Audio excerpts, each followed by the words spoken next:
there few loops went into the posterior loop. Probably that we had a thought that that might also be a rupture point, and we had to secure it. But the direction of the catheter was anterior, and getting few loops there was also a challenge. And this is after the second coil, and this was towards the end of the procedure.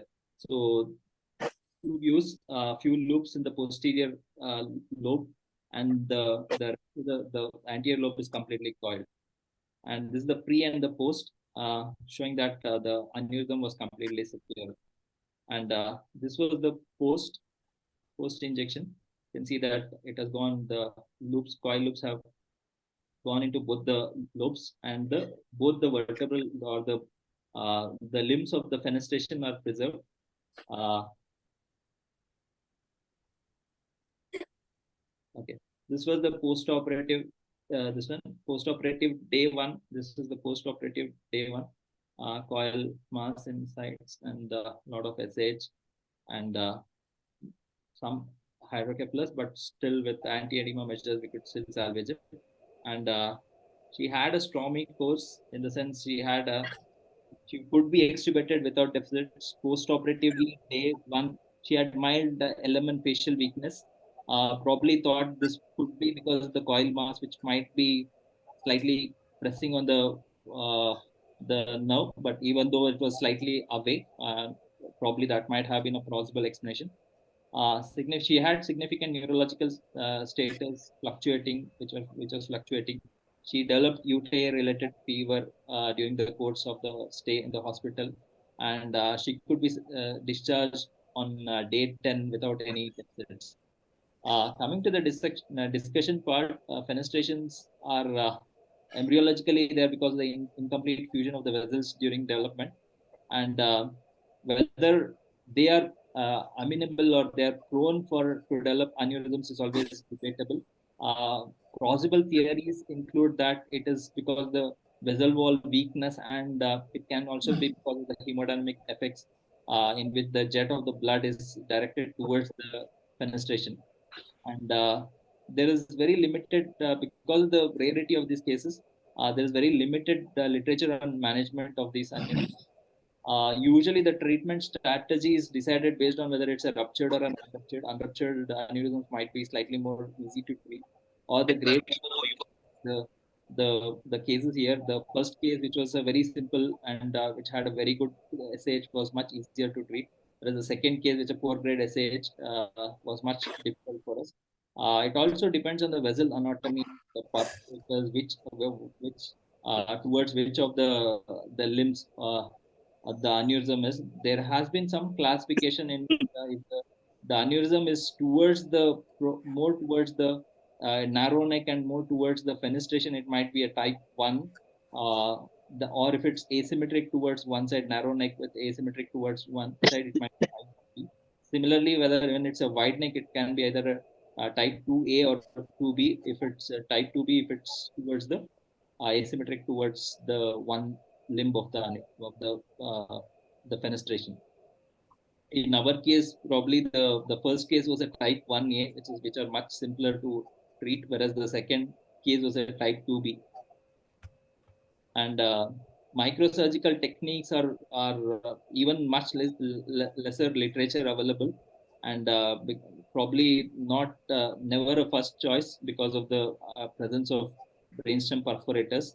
Endovascular treatment can be a simple coiling or a balloon remodeling, which we use. Sometimes stent might be required. Probably if there was not much blood, probably we would have preferred a stent. Nowadays there are available of intrasaccular devices like web and all other things, which are much safer, and which are better than stent assisted coiling.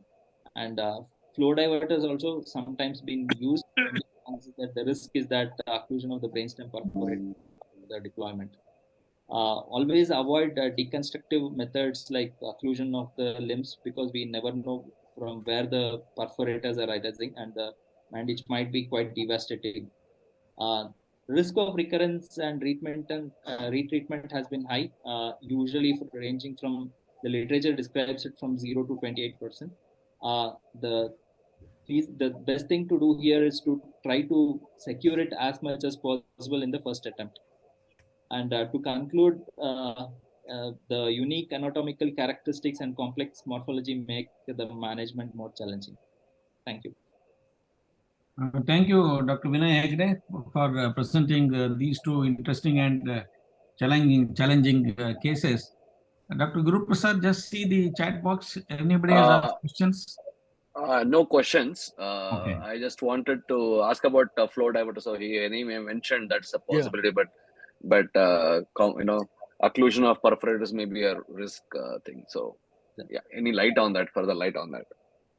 And that's what there has been description. The problem is that when we place a flow diverter, there is always a risk that the other limb might get occluded. One, the perforators, because of that, might the brainstem perforators might go off. One. The second thing is that the other limb has also been demonstrated that might actually get occluded. So in such situation, that might never not be a first option of management. But for unruptured aneurysms, yeah, it remains one of the possible options. There's a question from Dr. Sheffield Shetty. In case of second case, which balloon was used? Did you have to inflate to pack the aneurysm? We had used a super compliant balloon. Okay, if there are no further questions or comments, thank you, Dr. Vinay Hegde. You deserve an applause. Now I call upon Dr. Maqsood Ahmed, who is working as the consultant neurosurgeon, Manipal Hospital and Al Ansar Hospitals, Mysuru.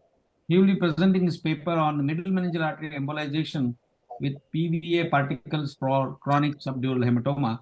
Over to you, Dr. Maqsood Ahmed, for your presentation. Thank you, respected chairperson and senior colleagues, for having given us this opportunity. Dr. Vinay, can you, can I share now? Yes. Yeah. Sharing option is not coming here.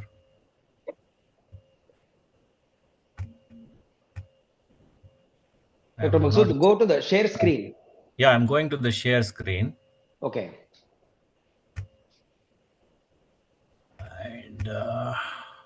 And then you click on your PPT. Yeah. Is it coming now? Yeah, Maqsood, yes. Go to the slide presentation. Yeah. Thank you so much for the opportunity to present my small experience in the management of these middle meningeal artery embolization procedures for chronic subdural hematomas. As we all know, it's a common intracranial pathology, especially in the elderly, incidence of around 4 to 5 or 1 lakh cases. Especially so that as the groups grow older and older, the incidence becomes more. And can you hear me? Yes. Yeah. Please go ahead. There's a background noise. Yeah. So the problem that we face in management of these patients is that many of these patients have multiple comorbidities, and many of them are on antiplatelet medications and anticoagulations, and many a times they present as an emergency and you don't know what to do and how to reverse this coagulopathy. The standard modes of management of these patients are twistal craniostomies, burhole craniostomies, craniotomy and evacuation, various ways of treating this. But despite all this, all of us have noticed a very high recurrence rate. In the literature, it ranges anywhere between 3 to 4% or up to 30%. What we have seen in our practices is around maybe 10 to 15% of them do recur and then come back many times symptomatic of the recurrence. What are the problems that we face surgically is what to do for these antiplatelet and anticoagulations, especially of recent concern is these newer anticoagulants used by the cardiology team. And what to do, whether to put a burhole or to put a craniotomy, especially when you see on the MRI, there is a thick enhancing membrane, whether to excise the membrane, not to excise the membrane, especially these elderly people, the brain will be atrophic. And after evacuation of the hematoma, the brain does not expand, and you have a huge space between the skull and the brain, whether to put a drain or not to put a drain. And if you put a drain, whether to put a frontal drain or a parietal drain. And after the surgery, you have all that always confusing post-operative image, which shows some residual, some pneumocephalus, some acute blood, whether to chase it or not to chase it. And then, of course, seizures are also an important problem with these surgical procedures. Where does this middle meningeal artery embolization fit in into these various ways of skinning the cat? What is the rationale behind these middle meningeal artery embolization procedures, which was initially described sometime in 2000, I think, by some Japanese paper? The rationale behind this is that the vascular neomembrane, which forms under the dura, it is a thin membrane.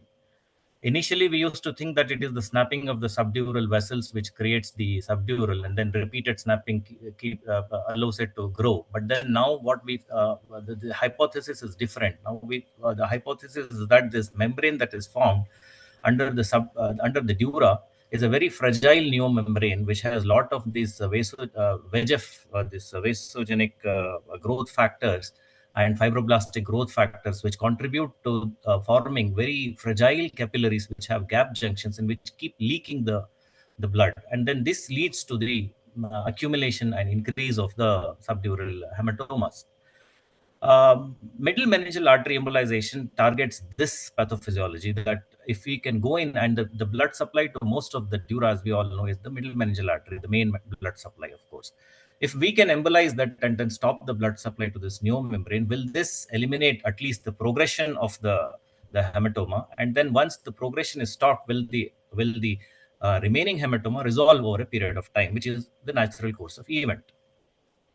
So people started using the middle meningeal artery embolization as an upfront procedure as well as an adjunctive to surgical procedures.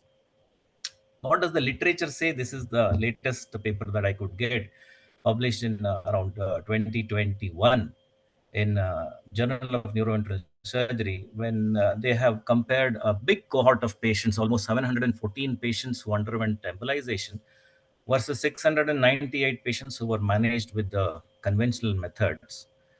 Of course, they have not got into the details of what was this surgical indication to operate and what was the indication just to embolize. Whether these were relatively well-preserved patients and the surgical patients, whether they were already coning and deteriorating patients, those details are not mentioned. But whatever they have compared, in that comparison, they have seen that the recurrence rate of after embolization is 5.5, whereas the recurrence rate after surgery, they say, is almost 26.7.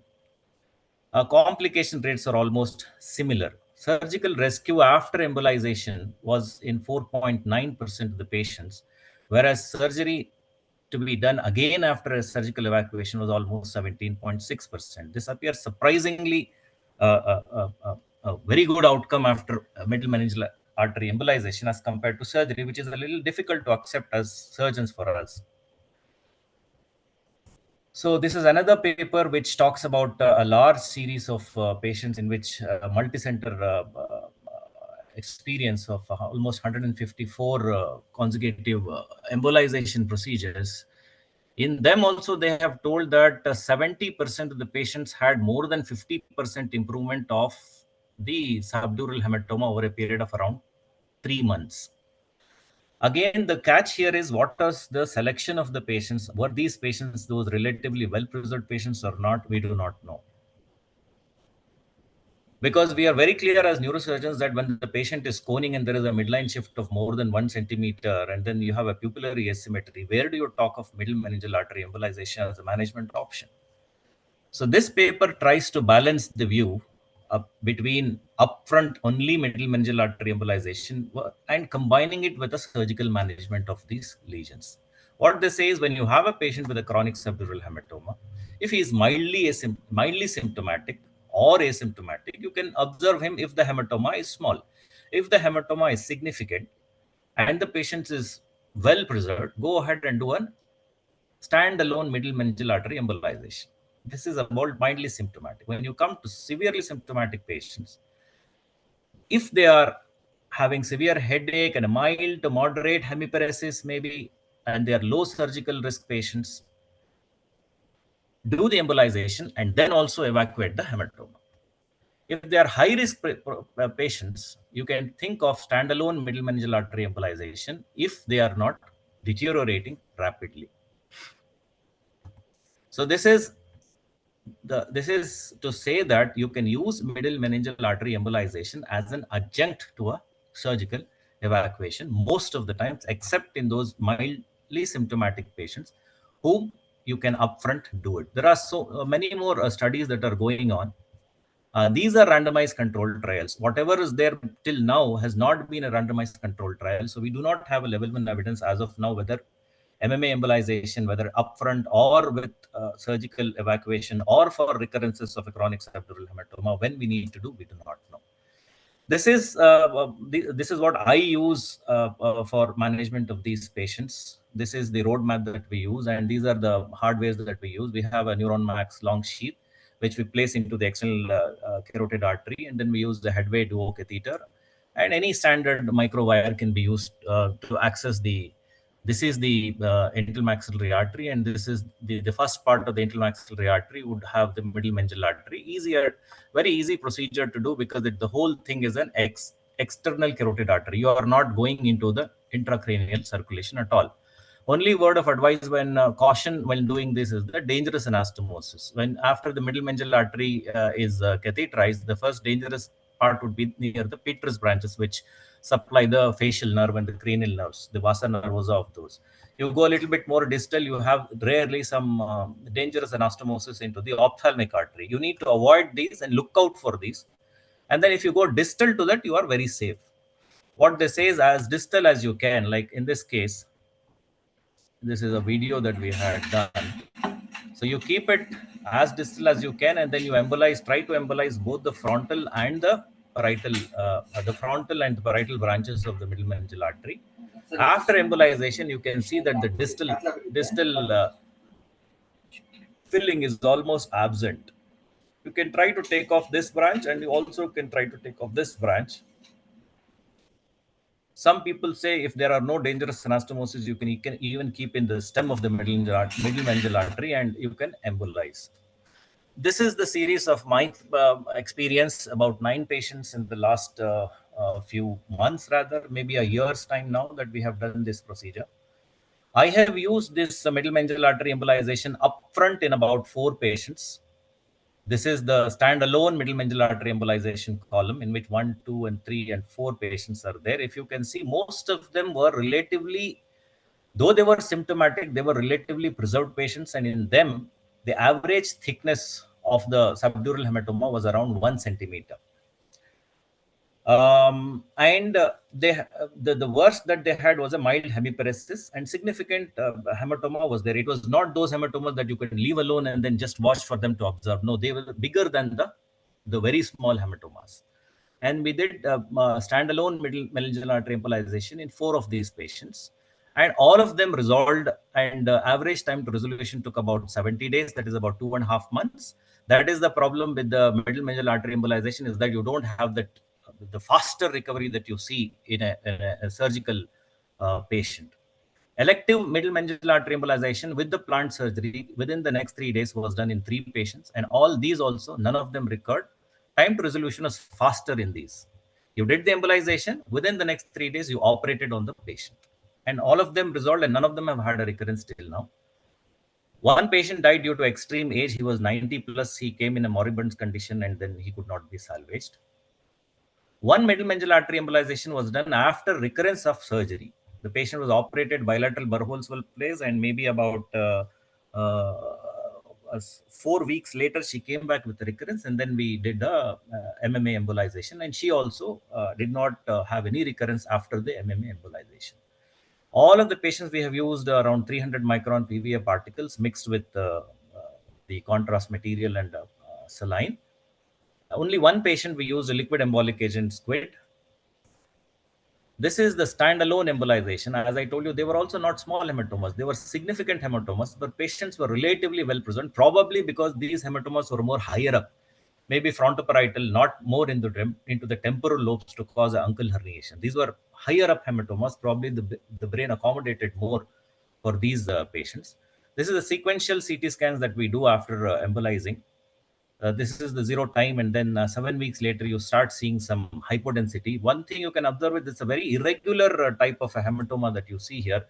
Maybe it had a membrane as well.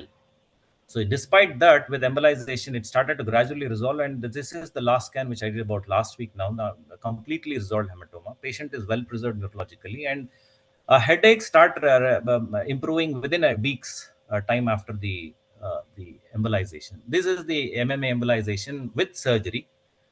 Bilateral, we did one side 2 burr holes and one side 1 burr hole, and these also resolve. One good thing is they resolve faster, and as of now I have not had a recurrence after this combined MMA embolization and chronic subdural hematoma evacuation. To conclude, middle meningeal artery embolization is a recent additional tool in our armamentarium of managing chronic subdural hematomas. We cannot say that this is the only option that is there. We need to judiciously select the patients to have a successful outcome. Standalone MMA embolization may be sufficient in a very selected few cohort of patients. After recurrence of surgery, especially in those patients who are on anticoagulants, this is a very good option. Because if they have atrial fibrillation and all those other cardiac issues, they will be forced to start an anticoagulants at a very early time after surgical evacuation. And if they recur, then you have this as your backup option. If there are repeated recurrences in high surgical risk patients, as I told, on blood thinner, is a good option. So there will always be those patients who are deteriorating, herniating, where surgery is unequivocally the best and the only option.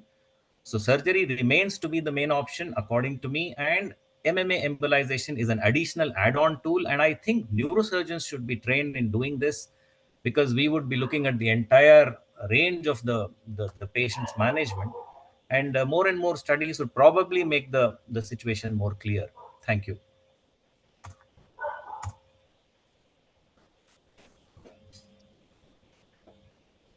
Very nice presentation, Dr. Maksud.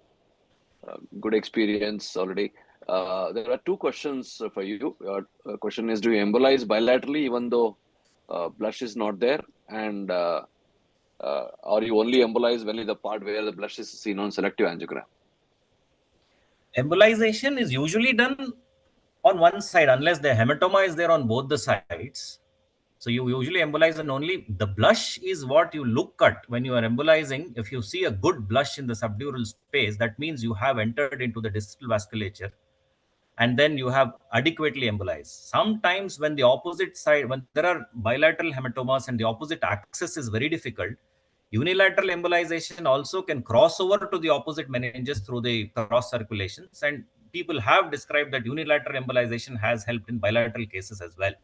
But usually it is done on one side. Dr. Maksud?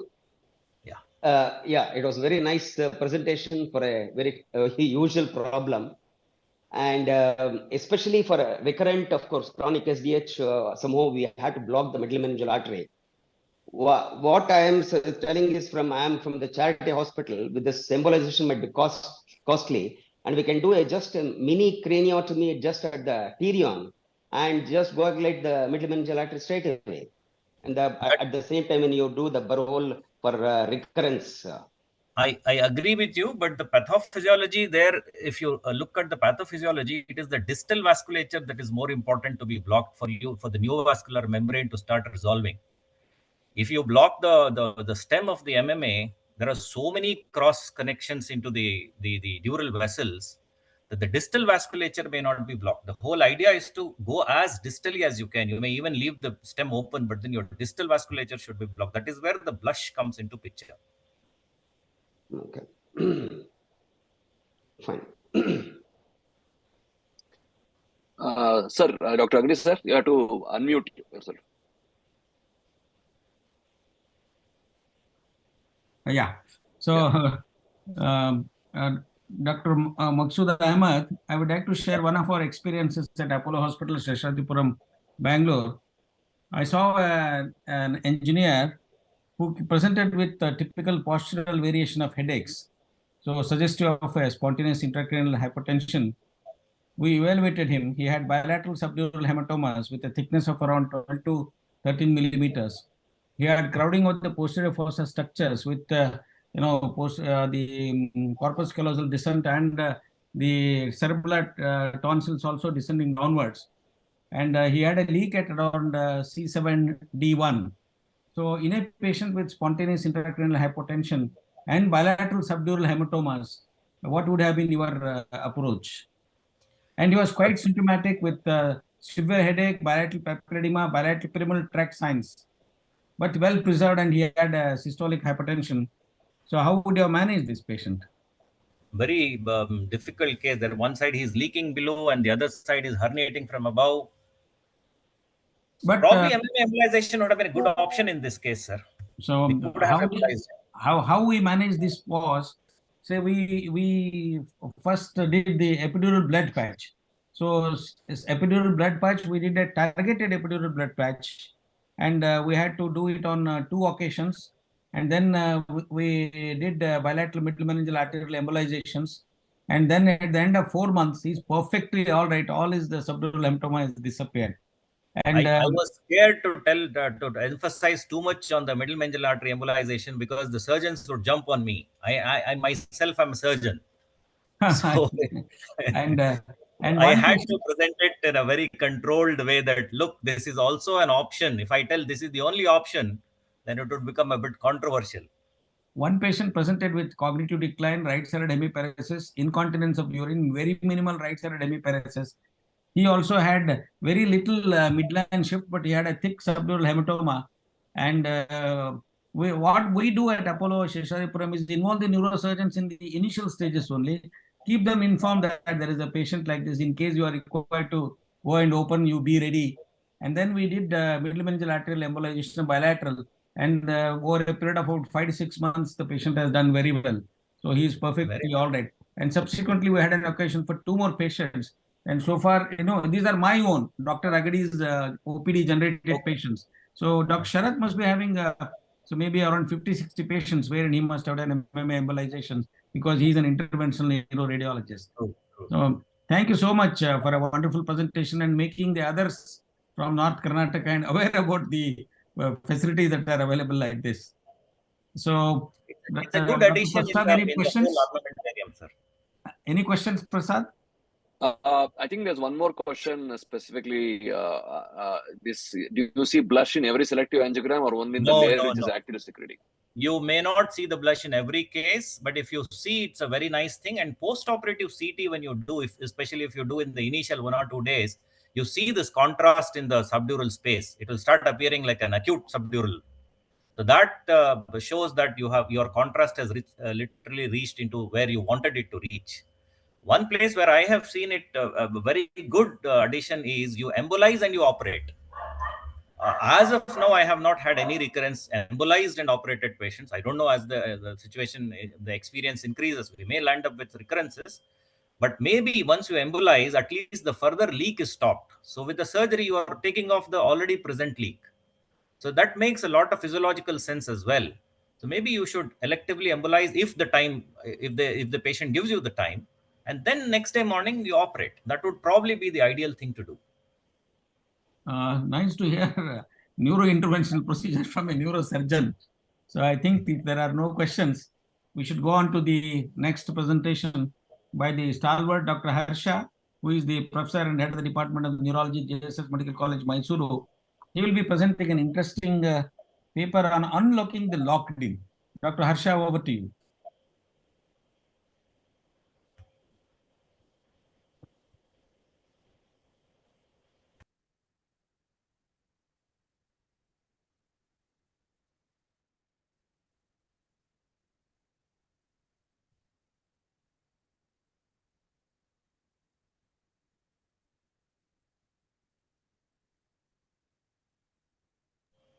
Sir, you have muted your mic, Harsha sir.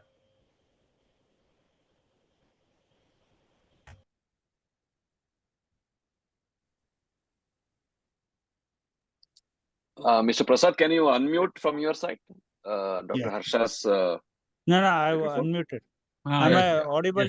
Yes. Yeah, this is just a very brief case presentation. I anticipated more students to come in. Unfortunately, none of them came in, including my own students.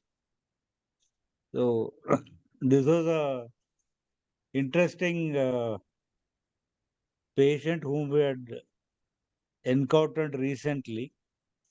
So just wanted to share the experience, and more importantly, all of us would have come across this patient, these sort of patients. I wanted the students to learn a bit, so that's the reason I chose this patient.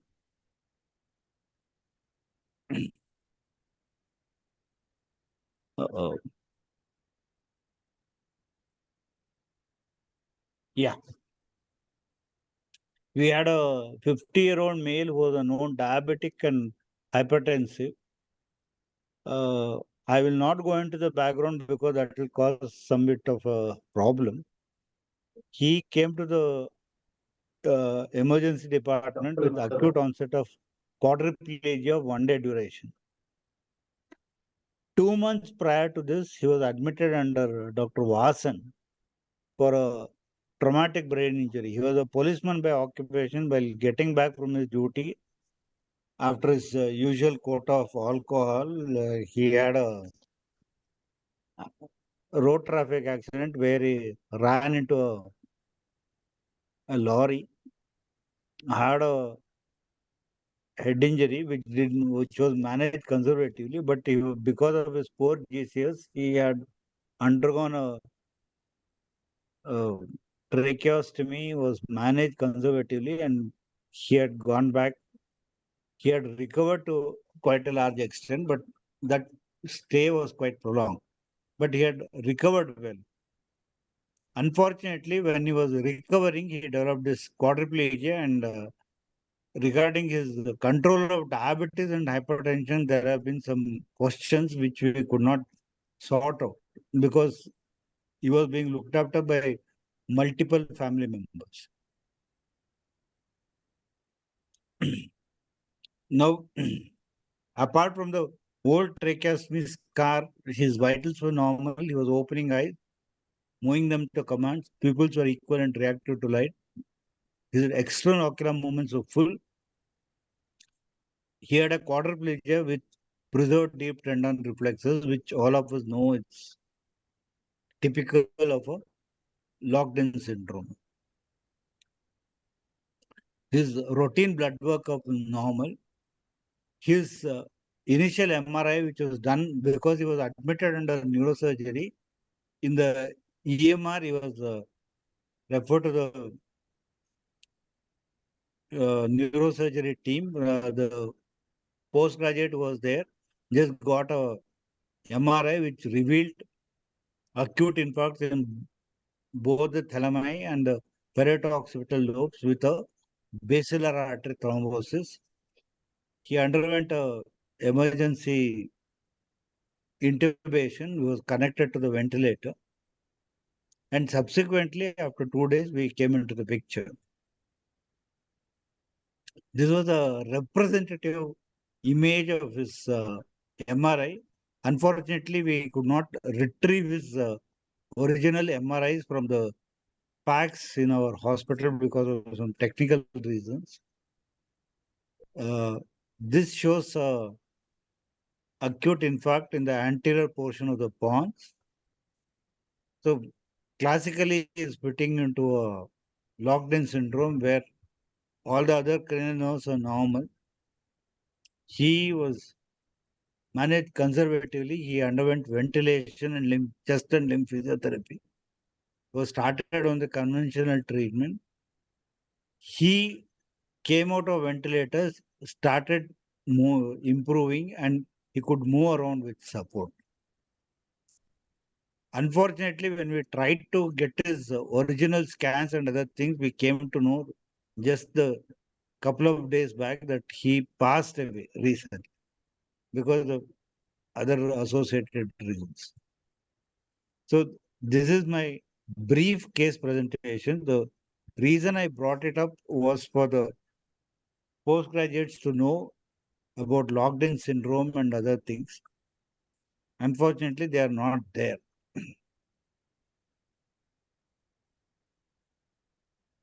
His carotid Dopplers and other things were normal. He had a basilar artery thrombosis.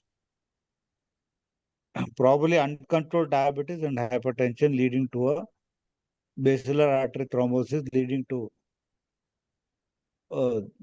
locked-in syndrome. He had improved quite well. But unfortunately, I feel sad that we lost him because of negligence on the part of the family members. Thank you, Dr. Harsha, for presenting an interesting case. Dr. Guru Prasad, just see whether you have any questions. No questions. Only thing is, was there any question of dissection of the vessel because of the trauma? No, there was no dissection, Guru Prasad. Actually, we looked into that. Unfortunately, that's why I said we could not share the original images, because as a routine we do MR angiography also. That was not there. We don't have facility for doing conventional four-vessel angiogram, but there was no evidence of any dissection. In fact, that was one thing which we looked into very keenly, but it was not there. Dr. Vinayak Kadimatti has raised a hand. Allow him to speak. Yep. He is not on the panel. Yeah, we can. Yeah, I think you can. Yeah. Dr. Johnson, go ahead. Yes. So with that thalamic this thing that you showed, sir, you said initially, whether the sensorium was it okay, or what was the sensorium like? Yeah, initially, see, there is a note. See, the thing is, we saw him around 48 hours after his admission. They just say drowsy. You know, sometimes these interns or postgraduates, they write whatever comes to their mind. It's not a concern. He had come in the middle of the night. So that was the thing. But otherwise, by the time when I had seen him, he was quite conscious. He was hooked up to the ventilator. He could respond very well. And but after a couple of days, maybe a week or this one, he came out of the ventilator, started breathing. Everything was fine. In fact, with the tracheostomy, I had kept him in the general ward and I could manage him for quite some time. And he started, the surprising thing, why I presented this case was with a very large fontaine. In fact, he started improving and he was actually coming out. Conscious. Thank you, Dr. Harsha. I think we should persuade with the postgraduates to attend our meetings here afterwards. Thank you so much. Now we go to the last presentation by Dr. Raghavendra M, Associate Professor, Department of Neurosurgery, JSS Medical College Hospital, Mysuru. Endoscopic septostomy in unilateral hydrocephalus due to stenosis of foramen of Monro in a young adult. Dr. Raghavendra, over to you. Sir, a very good evening to everyone here. Can you see my screen? I've shared it. Yes. Go to slide presentation. Yes, sir.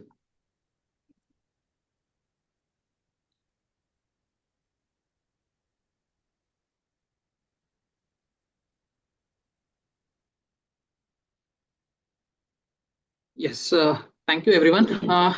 I'll present a relatively rare case. This patient is a 24-year-old male. He presented with chief complaints of severe headache for one day. The headache was bifrontal, present all throughout the day, with multiple episodes of vomiting. This is for one day.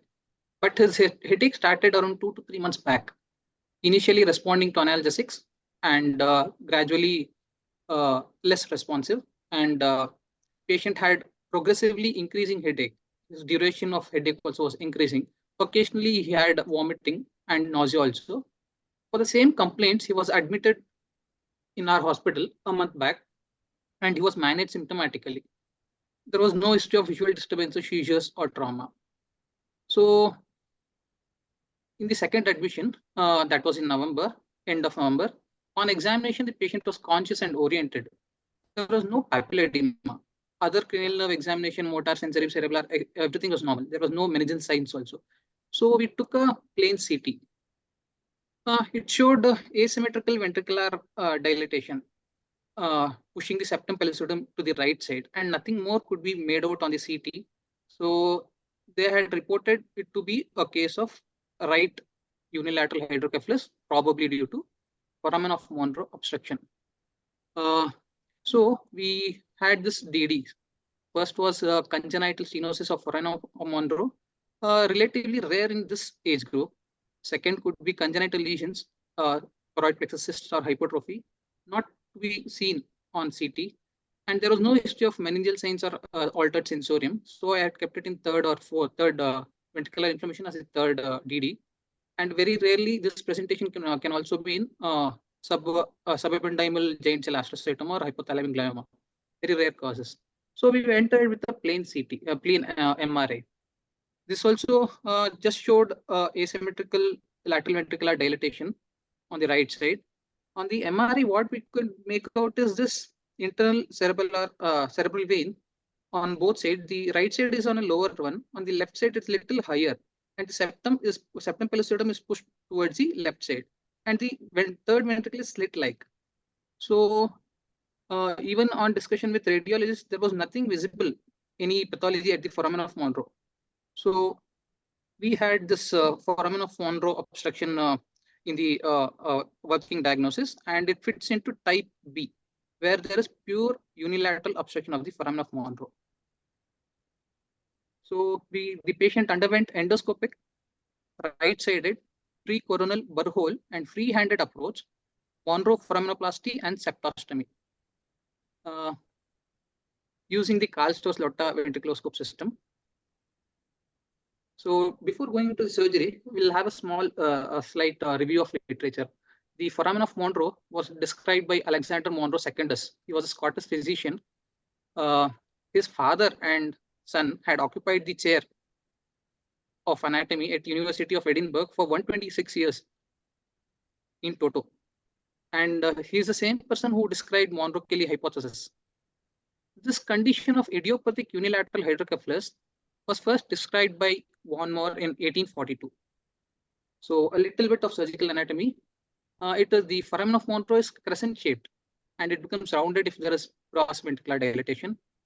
The anterior anterior is formed by the junction of column and body of fornix. Posterior is by the anterior pole of thalamus. Lateral is by the lateral wall of frontal horn. Medial, it is a potential space between the lamina of septum pellucidum. So the surgical anatomy, the structures passing in the foramen of Monro being choroid plexus, thalamostriate vein, septal vein joining the thalamostriate vein, suprachoroidal vein. Occasionally, we see distal branches of medial posterior choroidal artery. And surface anatomy, the superficial landmark being 2 centimeter above pterion. At the level of skull, it is 2 centimeter above pterion, behind the lower third of coronal suture. At the cerebral surface, it is deep to central portion of pars opercularis. And at the level of more deeper, at the insular surface, it is deep to central part of second short central gyrus. Little bit about surgical anatomy of septum pellucidum. It is a part of limbic system. It is connected to amygdala, habenula, brainstem reticular formation. It has an upper part and a lower part. Upper part is mainly of fiber tracts. Lower part, it has septal nuclei, diagonal band of Broca, bed nucleus of anterior commissure and stria terminalis. And there are 1 to 3 septal veins and 2 to 3 avascular areas in between. There are no septal arteries. It is divided into frontal segment and atrial segment. Frontal segment is around 410 square millimeter and atrial segment is 553 approximately. So we went ahead with the this one. This is the surgical planning where this is the Cocker's point. Usually it is 3 centimeter lateral to the midline and 2 centimeter anterior to the coronal suture. So in this patient, we had to go a little lateral to the usual point so that the trajectory becomes more perpendicular to the septum pellucidum. Usually this approach, this Cocker, is used to place a frontal EVD or to do ETV via foramen of Monro. So we have to go a little lateral so that we can be more perpendicular to the septum pellucidum. That is useful for doing the septostomy. I chose a path in between so that we can see the foramen of Monro and at the same time we can do a septostomy. So this is the intraop image. This is the septal vein, thalamostriate vein. This is the foramen of Monro area. It is very narrow, very small. So on zooming in, what we found is a small membrane which is narrowing the foramen of Monro. This is the choroid plexus, and here comes the fornix. Here is the thalamus, antenucleus of thalamus. Here is the area of the caudate. So on further focusing, we could see this membrane. So we planned a three-handed approach. This is the video. Here you can see the narrowed foramen of Monro is being dilated. The blunt bipolar, endoscopic bipolar, is negotiated through the foramen of Monro. In the posterior aspect, we can see the membrane. Here we can see well dilated. We need to dilate it a little more. So we try to negotiate with the endoscope and push the blunt endoscopic bipolar into the foramen of Monro and tilt it behind so that we widen and enlarge the opening.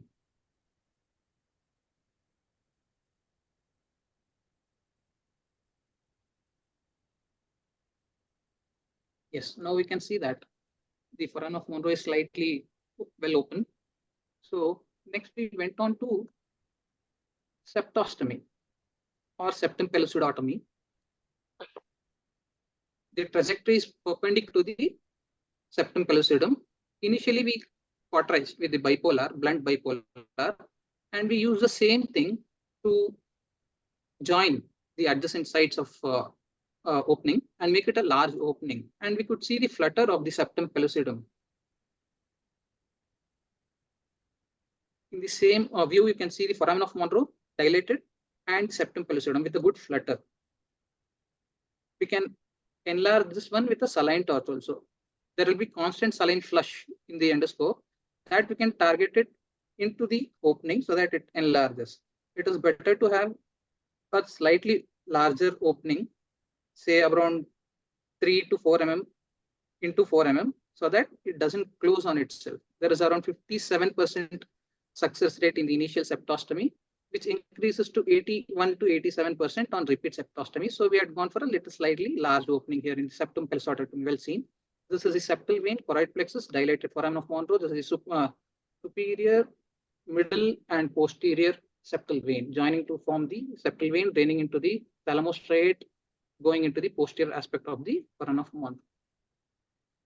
So this is the final image. This is the post-op, immediate post-op, day one post-op MRA. In this one, we can make out a slight opening in the right foramen of Monro, which is dilated better now. The ventriculomegaly has not come back. It takes its own time, around 6 weeks to 8 weeks. And we can see the opening in the septum pellucidum in the flare images also. In the axial cuts, we can see the defect in the septum pellucidum. And this is high T2 image where we can see the septum pellucidotomy, and it's very difficult to see the dilated foramen of Monro. In this one, you can make out the major complications of this surgery being injury to fornix, which could lead to memory disturbances and intraventricular hemorrhage. Post-op period, patient was relieved of this headache, wound is healthy, and there are no new deficits.